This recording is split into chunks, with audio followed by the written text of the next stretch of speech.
EFM paper है अपना Indian banking and financial system, भारतीय बैंकिंग एवं वित्तीय व्यवस्था। इसमें आज हम चैप्टर पढ़े हैं, चैप्टर नंबर 15 मर्चेंट बैंकिंग, या इसको इंग्लिश में भी हम मर्चेंट बैंकिंग बोलते हैं और हिंदी में भी मर्चेंट बैंकिंग बोलते हैं। मर्चेंट बैंकिंग क्या है, सबसे पहले हम ये देखेंगे कि उद्यमियों को पूंजी प्रदान करने के लिए विभिन्न वित्तीय संस्थाओं द्वारा जो कार्य किए जाते हैं वो मर्चेंट बैंकिंग कहलाते हैं। भारत में व्यापारिक बैंक और अन्य वित्तीय संस्थाएं ये सेवाएं प्रदान करती हैं और 1980 से पूर्व भारत में मर्चेंट बैंकिंग क्षेत्र में विदेशी संस्थाओं का एकाधिकार था, लेकिन 1980 में बैंकिंग नियमन अधिनियम में कुछ अमेंडमेंट करके भारतीय बैंकों को भी मर्चेंट बैंकिंग सेवाएं प्रदान करने का अधिकार दिया गया। मर्चेंट बैंकिंग की क्रियाएं बहुत व्यापक हैं और मर्चेंट बैंकिंग संस्था सर्वप्रथम ब्रिटेन में प्रारंभ हुई थी। मर्चेंट बैंक व्यापारिक बैंकों से अलग होते हैं। मर्चेंट बैंक साधारण फीस लेकर वित्तीय सलाह एवं सेवाएं प्रदान करते हैं। मर्चेंट बैंक स्कंद दलाल, प्रतिभूति निर्गमनकर्ता, व्यापारिक बैंक इन सभी के साथ मिलकर नए निर्गमनों में व्यवहार करते हैं, साथ ही इनका वित्त प्रबंध भी करते हैं। मर्चेंट बैंकिंग क्या होता है तो हम देखेंगे। सबसे पहले मर्चेंट बैंकिंग का अर्थ, मीनिंग ऑफ मर्चेंट बैंकिंग। पूंजी बाजार में अंशों का अभिगोपन, समन्वय, प्रबंध, संरचना आदि सेवाओं को मर्चेंट बैंकिंग सेवाएं कहा जाता है। ये सेवाएं प्रदान करने वाली संस्थाएं मर्चेंट बैंक कहलाती हैं। इस प्रकार मर्चेंट बैंकिंग के अंतर्गत पूंजी निर्गमन, निगम समन्वय, पूंजी की पुनर्संरचना परियोजना, वित्त प्रबंध, पोर्टफोलियो प्रबंध, आयात निर्यात, वित्त प्रबंध आदि सेवाएं शामिल की जाती हैं। नेक्स्ट इसमें मर्चेंट बैंकिंग संस्थाएं। भारत में मर्चेंट बैंकिंग सेवाएं प्रदान करने वाली कई संस्थाएं हैं, जिसमें सबसे पहला है व्यापारिक बैंक या कमर्शियल बैंक। मर्चेंट बैंकिंग सेवाएं प्रदान करने में व्यापारिक बैंकों की महत्वपूर्ण भूमिका रही है। सबसे पहले स्टेट बैंक ऑफ इंडिया ने 1972 में मर्चेंट बैंकिंग सेवाएं प्रदान करने के लिए एक अलग से विभाग बनाया था। इसके पश्चात कई अन्य व्यापारिक बैंकों ने भी ये सेवाएं प्रदान करने का कार्य प्रारंभ किया है। नेक्स्ट इसमें अखिल भारतीय वित्तीय संस्थाएं, all India financial institutions. Merchant banking के क्षेत्र में डेवलपमेंट बैंक्स और आईसीआईसीआई बैंक ईयर 1974 से अपनी सेवाएं प्रदान कर रहे हैं। नेक्स्ट है तकनीकी परामर्शदात्री संगठन, टेक्निकल कंसल्टेंसी ऑर्गेनाइजेशन। भारत में मर्चेंट बैंक सेबी से कंट्रोल होते हैं और वित्तीय संस्थाएं, बैंक और औद्योगिक घरानों ने भी मर्चेंट बैंक स्थापित की हैं, जो अपनी क्षमता के अनुसार सेवाएं भी प्रदान कर रहे हैं। मर्चेंट बैंकिंग व्यवसाय पर सेबी का कड़ा नियंत्रण रहता है और ये बैंक परामर्श सेवाएं प्रदान करते हैं। नेक्स्ट है इसमें निजी परामर्शदाती firm, private consultancy firms. Merchant banking व्यवसाय में कई प्राइवेट कंसल्टेंसी फर्म भी कार्य कर रही हैं। इन फर्मों में आता है credit capital finance corporation limited, JM financial and investment service limited, DSP financial consultant आदि इसके अंतर्गत आती हैं। नेक्स्ट आती है बात इसमें मर्चेंट बैंकिंग के कार्य, functions of merchant bank. Merchant bank कई प्रकार के कार्य करते हैं, किंतु सबसे महत्वपूर्ण जो कार्य है वो सार्वजनिक निर्गमनों का प्रबंधन है। इसके कार्यों में सबसे पहला आता है सार्वजनिक निर्गमनों का प्रबंध, management of public issues. Public issues को मैनेजमेंट करने के लिए मर्चेंट बैंक को बहुत सारे इसके कार्य करने पड़ते हैं, जैसे इसको सेबी से अनुमति लेनी पड़ती है, अभिगोपन की व्यवस्था करनी होती है, प्रॉस्पेक्टस तैयार करना होता है, विज्ञापन एजेंसियां जैसे दलाल, बैंकर आदि का चुनाव करना होता है, उनको भुगतान की जाने वाली फीस तय करनी होती है, विज्ञापन एजेंसी के द्वारा विनियोक्ता कॉन्फ्रेंस, दलाल कॉन्फ्रेंस का आयोजन करना होता है और निर्गम के सभी कार्यों के बीच में एक कोऑर्डिनेशन भी स्थापित करना होता है।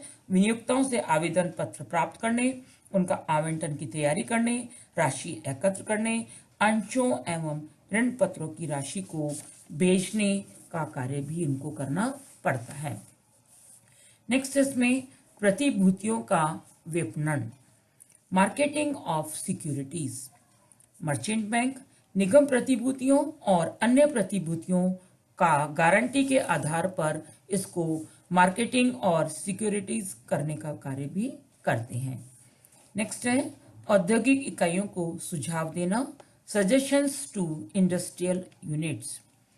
मर्चेंट बैंक जितनी भी नई इंडस्ट्रियल यूनिट्स हैं उनको टेक्निकल और अदर इनको सजेशंस देते हैं और इन इकाइयों के स्थानीयकरण, सरकारी अनुमति, मशीनरी, तकनीकी ज्ञान, विदेशी सहयोग, विदेशी सहायता, प्रोजेक्ट निर्माण करने के लिए बाजार सर्वेक्षण आदि से संबंधित जो सुझाव है वो देने का कार्य करते हैं। नेक्स्ट है विनियोग सलाहकार सेवाएं, इन्वेस्टमेंट एडवाइजरी सर्विसेज।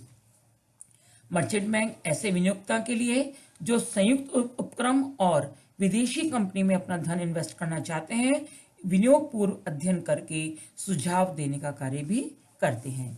नेक्स्ट है ऋण संगठन बनाना, formation of loan syndicates. Merchant bank मुद्रा बाजार और पूंजी बाजार दोनों की क्रियाओं में हिस्सा लेते हैं और ये बैंक प्रत्यक्ष अप्रत्यक्ष ऋण प्रदान करके कंपनियों को वित्तीय समस्या का हल भी करते हैं। नेक्स्ट है परियोजना वित्त की व्यवस्था, arrangement of project finance. Merchant bank परियोजना वित्त के लिए महत्वपूर्ण योगदान प्रदान करते हैं। जब एक बार किसी प्रोजेक्ट को तैयार करने, विस्तार करने या उसके आधुनिकीकरण करने का निर्णय ले लिया जाता है तो उसकी संपूर्ण वित्त व्यवस्था, चाहे मात्रा, ढांचा, उपलब्धि, स्रोतों की जानकारी, ये सभी कार्य मर्चेंट बैंक के द्वारा किए जाते हैं। नेक्स्ट है विलय, एकीकरण, पुनर्संगठन पर सुझाव, suggestion on merger, amalgamation and reconstruction. Merchant bank कंपनियों के विलय, एकीकरण एवं पुनर्संगठन से संबंधित सुझाव भी देते हैं और औद्योगिक विवेकीकरण का सुझाव दिया जाता है जिसमें निजी और सार्वजनिक कंपनियों का विलय या पुनर्संगठन भी किया जाता है। नेक्स्ट है विदेशी पूंजी की व्यवस्था, अरेंजमेंट ऑफ फॉरेन कैपिटल। अंतर्राष्ट्रीय मुद्रा बाजार में भाग लेने के कारण विदेशी पूंजी की भी आवश्यकता बढ़ती जा रही है और मर्चेंट बैंक सहित उपक्रमों के लिए वित्तीय सहायता, वित्तीय संरचना, वित्तीय संगठन आदि भी उपलब्ध कराते हैं। नेक्स्ट इसमें अनिवासी भारतीयों को विनियोग सेवाएं, investment services to non resident Indian. Merchant bank अपने विशिष्ट विभाग के द्वारा जितने भी अनिवासी भारतीय हैं उनको अपनी पूंजी का विनियोग करने के संबंध में सलाह देने का कार्य भी करते हैं। नेक्स्ट है भर्ती करना, रिक्रूटमेंट। मर्चेंट बैंक तकनीकी और प्रबंधकीय सेवा वर्गीय के भर्ती कार्यक्रम भी करते हैं। चूंकि मर्चेंट बैंक के पास विभिन्न प्रकार के आवेदन प्राप्त होते हैं, प्रत्येक कार्य के लिए विशेषज्ञों की आवश्यकता पड़ती है, अतः कार्य के अनुसार स्टाफ की भी भर्ती करनी होती है, जैसे सीए, औद्योगिक एवं तकनीकी सलाहकार, प्रबंधकीय सलाहकार, संपत्ति मूल्यांकनकर्ता आदि। एंड लास्ट इसमें पट्टा वित्त की व्यवस्था, arrangement of leasing finance. Merchant bank पट्टा वित्त की व्यवस्था करके पट्टादाता और पट्टेदार की समस्या का भी निदान करते हैं। तो इस प्रकार से हमने इसमें देखा कि मर्चेंट बैंकर हैं जो कि वो करता है। नेक्स्ट आता है इसमें मर्चेंट बैंकर्स की भूमिका। जितने भी पक्षकार हैं उन सभी पक्षकारों के लिए मर्चेंट बैंकर की भूमिका रहती है, जिसमें से सब फर्स्ट हम पढ़ेंगे एकल खिड़की सेवा, single window services. Merchant banker अपनी सेवाएं एक मुश्त प्रदान करते हैं जिससे कि सभी प्रकार के कार्यों के लिए अलग अलग स्टाफ की आवश्यकता पड़ती है। मर्चेंट बैंकर के स्टाफ का प्रत्येक व्यक्ति अपने अपने क्षेत्र का विशेषज्ञ होता है और मर्चेंट बैंकर इन विशेषज्ञों की सेवाएं स्वतंत्रता पूर्वक लेते हैं। नेक्स्ट है नए निर्गमन के लिए for new issue. Merchant banker की जो भूमिका है वो नए निर्गमन के लिए बहुत महत्वपूर्ण होती है।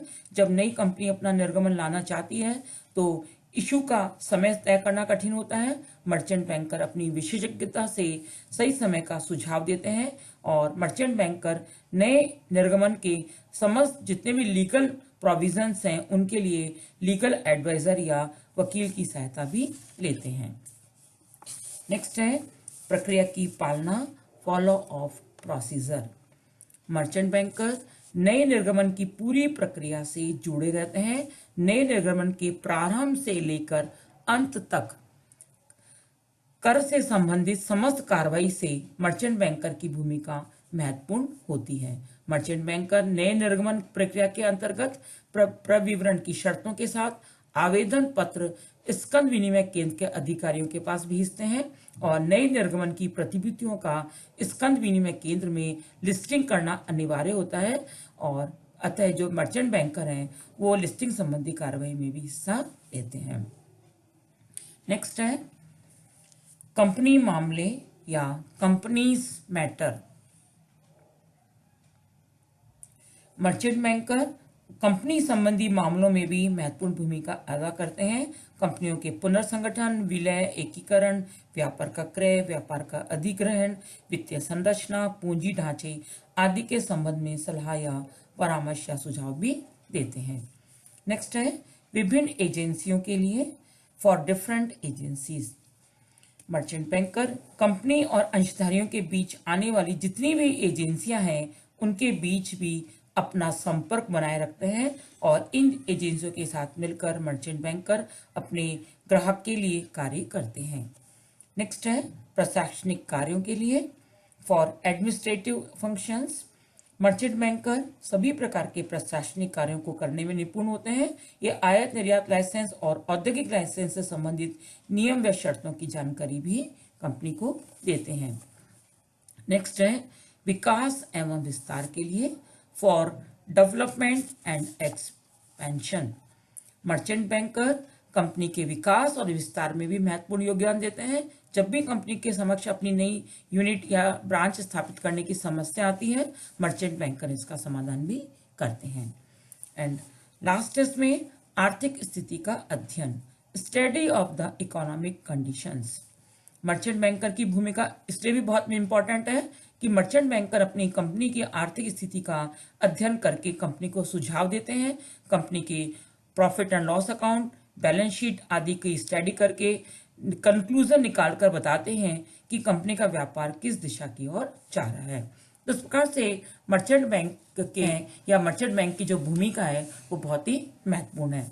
और अंतिम बात आती है इसमें मर्चेंट बैंकर के संबंध में सेबी के मार्गदर्शी सिद्धांत, SEBI guidelines regarding merchant bankers. Bharat में जो मर्चेंट बैंकर का व्यवसाय है वो सेबी के द्वारा नियमित होता है। सेबी ने इसके नियमन के लिए securities and exchange board of India merchant bankers regulation act 1992 लागू किया है और इसकी जो सिद्धांत हैं वो बहुत ही इंपॉर्टेंट है। सबसे पहला सिद्धांत है इसमें मर्चेंट बैंकर का रजिस्ट्रेशन ऑफ मर्चेंट बैंकर्स। जो भी व्यक्ति मर्चेंट बैंकर के रूप में कार्य करना चाहता है उसे फॉर्म ए में अपना आवेदन पत्र देना पड़ता है। बिना रजिस्ट्रेशन प्रमाण पत्र प्राप्त किए मर्चेंट बैंकर के रूप में वो कार्य नहीं कर सकता। सेकेंड इसमें पूंजी पर्याप्तता की आवश्यकता, कैपिटल एडुकेसी रिक्वायरमेंट।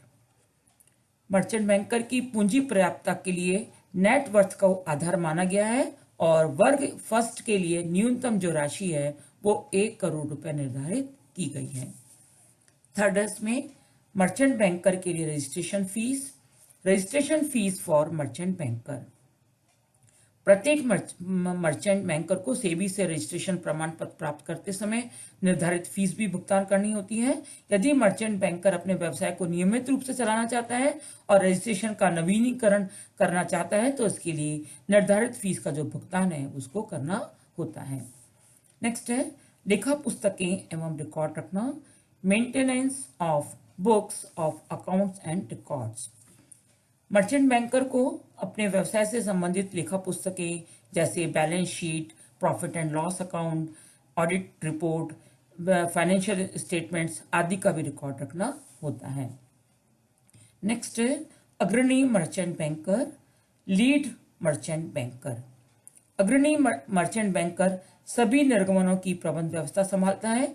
यदि निर्गमन 50 लाख रुपए से कम है तो अग्रणी मर्चेंट बैंकर की नियुक्ति करना आवश्यक नहीं है। और लास्ट आता है इसमें बोर्ड को सूचनाएं प्रकट करना। Disclosures of information to board. Merchant bank के द्वारा अनिवार्य रूप से कुछ सूचनाएं हैं जो कि समय समय पर सेबी बोर्ड को प्रकट करनी होती हैं, जैसे कि मर्चेंट बैंकर के निर्गमन प्रबंध के संबंध में उत्तरदायित्व उसको बताना होता है। मर्चेंट बैंकर को SEBI investment advice by intermediary amendment regulation 2001 के नियम 28A के अनुसार एक आज्ञापालक अधिकारी की नियुक्ति करनी पड़ेगी, जो कि सेबी एक्ट के नियम, अधिनियम, उपनियम, अधिसूचना, मार्गदर्शी सिद्धांत, निर्देश आदि को पूरा कराने के लिए उत्तरदायी होगा। इस अधिकारी द्वारा सेबी बोर्ड, केंद्र सरकार, निवेशक परिवेदना निवारण प्रकोष्ठ के नियमों, अधिनियमों, उपनियमों के अनुसार आदेश पालन हुआ है या नहीं हुआ है, इसकी सूचना भी इसको बोर्ड को देनी होगी। तो इस प्रकार से हमने इस वीडियो में मर्चेंट बैंकिंग के बारे में पढ़ा।